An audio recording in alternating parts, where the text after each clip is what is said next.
All right, everyone. About 2 weeks ago, I said that aspects of the left-wing media were going to start leaning further to the right, and that this is how they would inevitably destroy themselves. Lo and behold, what article do I see? Link in the description from Business Insider talking about this in regards to the New York Times, MSNBC, and all these other groups. They've started taking on a bunch of conservative pundits. Here's why this is happening. It was easy to foresee. Here's why.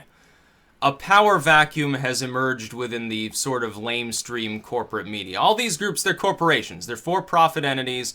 They don't care about truth. They're clickbaity. They're filled with bias and spin and lies. This is how groups like Fox, MSNBC, CNN, and so forth operate. They do not have strongly held ideological beliefs beyond they like globalism because they work with multinational banks. They have, foreign holdings too, so they love corporatism and globalism. They're pro-corporate in general, and they're authoritarians. They don't like the idea of personal liberty because when people are at liberty to discuss things on their own, they don't turn to corporate media. It just makes sense from a fiscal standpoint. Follow the money. Probably the easiest thing to do. I know that term is a little bit tired at this point, but it's the best one that you can use. What's happened is that the collapse of Fox News, Bill O'Reilly's out, Roger Ailes is out. They've suffered a huge PR blow. And so their viewership has declined somewhat. They've lost some of their more important pundits. All these other networks smell blood. They're like, oh, well, Fox was sort of hegemonic before. They were the right-wing outlet. They were unquestionably so. Now, as far as the neocons go, they had the audience. Anyone paying attention to cable, if they were a neocon or an evangelical or whatever, they were paying attention to that if they were getting stuff from cable news. They might listen to like Rush Limbaugh or something like that if they primarily prefer radio. They might be just online only and they've cut the cable. But as far as that cable competitive audience, it's all Fox News. Now it's no longer just Fox News. They smell blood. They're like, oh, we can take on a couple of conservative columnists. See, it's like being tempted by the ring of power or something. Oh, I'll only use it a little bit. We'll only take on one or two of these conservative analysts. Now we've got to differentiate between conservative so-called and actual conservative. Most of these people are conservative in name only. They don't actually believe in smaller government. They don't believe in personal liberty, Hugh Hewitt or whatever the fuck. These people don't necessarily believe in that stuff. They just use the title conservative. I don't call somebody a conservative in a fiscal sense. If their suggestion for a tax plan is, oh, well, the tax rate went down 1%, that's not a conservative platform. That's a very vaguely, slightly less progressivist socialist platform that they push.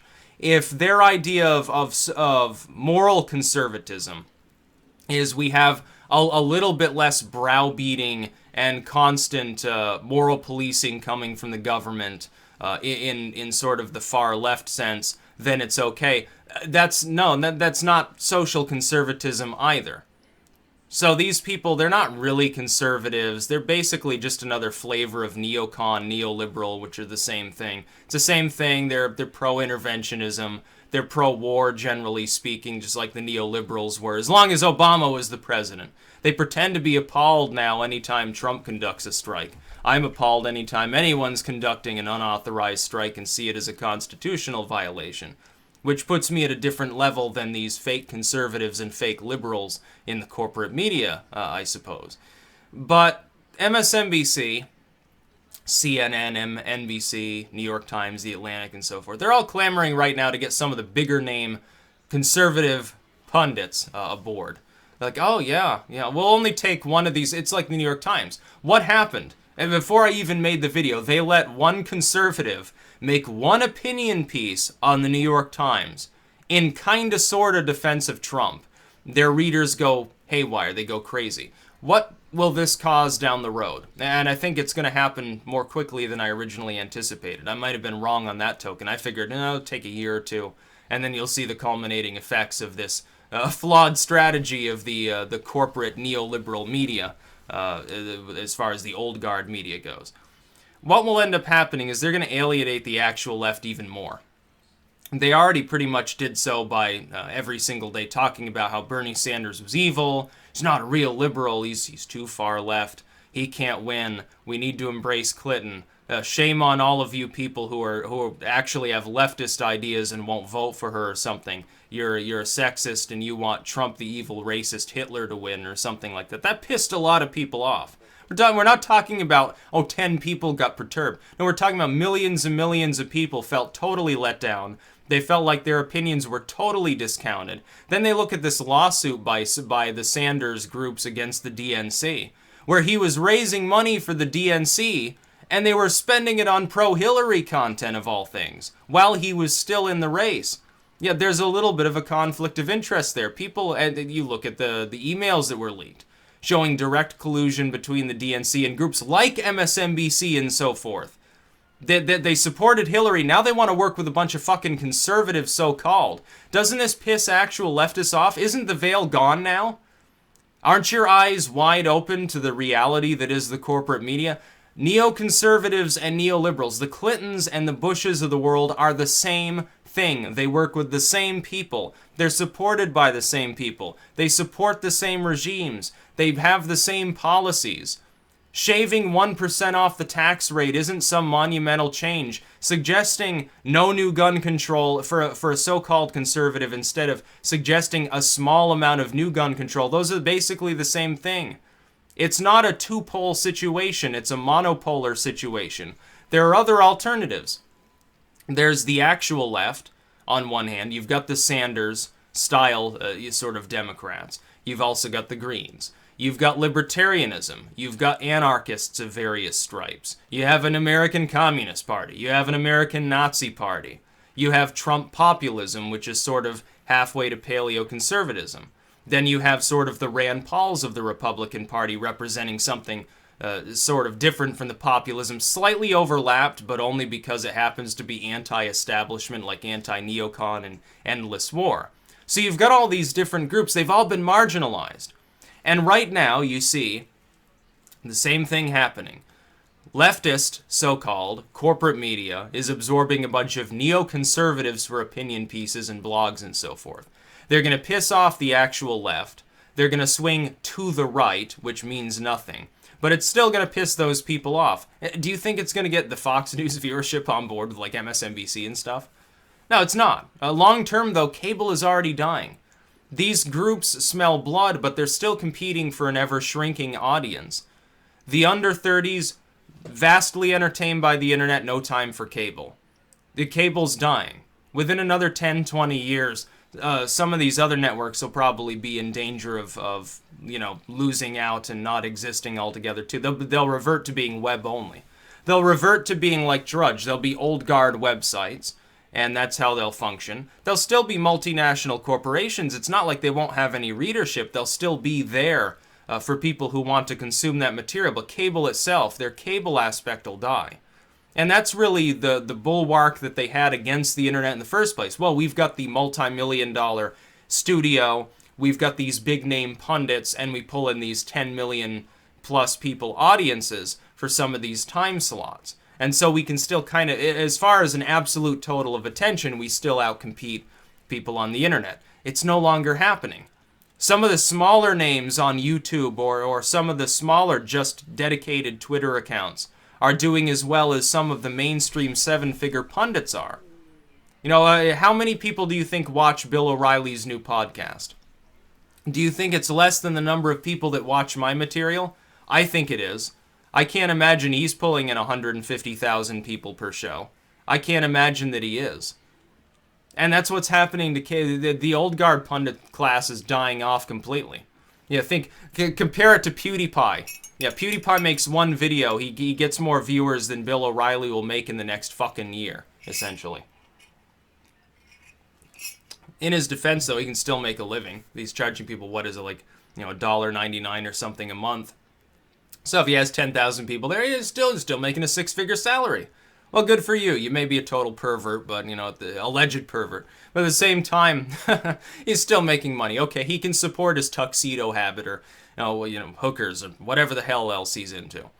But MSNBC, New York Times especially, those two in particular, have really just screwed the pooch because they're bringing on all these, conservative pundits. They don't even realize the strategy won't work.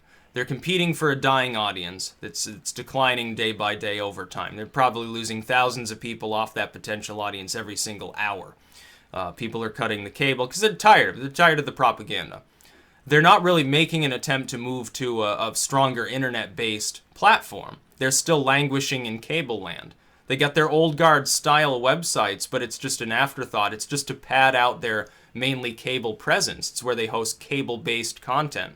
That's not a solution for the future. In fact, the fairly near future, as social media becomes more and more prevalent. The audience of social media, by the way, still has plenty of room to grow. There are plenty of parts of this world. There are small towns, even in parts of the developed world, where not everyone has internet access. There are certainly plenty of places in the up-and-coming sort of developing world that don't have full internet access. You'd think of parts of Eastern Europe, Southeast Europe, Latin America, and so forth. Now, India certainly is becoming a juggernaut. If China ever abandons its intranet system and decides to join the internet at large, well, that's a lot of people. The internet's going to more than double in size over the next 10 years, I believe. And it won't, do you think cable will double in size? No, of course not. They're doomed. MSNBC is going to piss off part of its own base. It will temporarily grow. Here's the secret. For a while, for a year or two, they'll actually look like they're growing, like they're doing well. Then they'll go into decline again. And the next time around, there's no way for them to rectify that because they'll have taken all their eggs, put it in the one basket of we need to buffer up our cable-based audience, which is going to continuously decline. Only the fact that they're cannibalizing the corpse left behind by Fox News, by like Bill O'Reilly, that's the only thing that's going to buoy them up temporarily. And in doing so, they're even going to cheapen their own trustworthiness. When people catch on to the fact that they're going to notice that it's a little bit conspicuous, that all of a sudden in the wake of the election, groups that before they're like, oh, all conservatives are evil, say, okay, but Hugh Hewitt can come on here and rant a little bit.